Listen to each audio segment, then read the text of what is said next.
Obbligo di Super Green Pass per gli over 12 che praticano sport al chiuso, ma anche per quelli di squadra all'aperto. Una misura introdotta dal governo che non piace ad un gruppo di genitori, oltre 8.000 in tutta Italia, centinaia anche nella Marca, che hanno scritto una lettera al Presidente della Repubblica, al Premier Draghi, ai ministri e alle federazioni sportive, esprimendo la propria contrarietà ad una decisione, dicono, che limita l'accesso allo sport agli adolescenti. Diversa la lettura che gli addetti ai lavori danno al provvedimento dell'esecutivo. Secondo il delegato provinciale del CONI Treviso, infatti, è fondamentale che lo sport non si blocchi nuovamente per evitare quelle situazioni che si sono venute a creare nel post-lockdown. Dai 10 ai 12 anni che non si sapeva più se avevano voglia di fare sport in sostanza.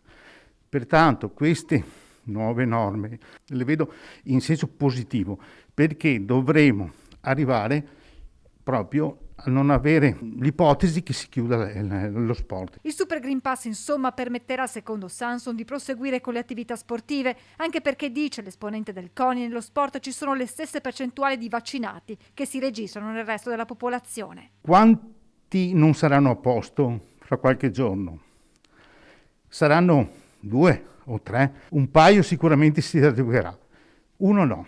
Facciamo il calcolo, 1 su 20 è il 5%. Con l'andare del tempo e con una maggiore, diremo, conoscenza, e anche quelli poi procederanno per le vaccinazioni. Ma il vero problema con il quale potrebbero avere a che fare le società riguarda invece i componenti degli staff tecnici. Anche per loro scatta infatti l'obbligo del Super Green Pass. E da quanto mi risulta ce ne sono molte che non ce l'hanno. Dunque le società sportive avranno dei problemi anche legati a eventualmente sostituire anche diremo, i loro tecnici.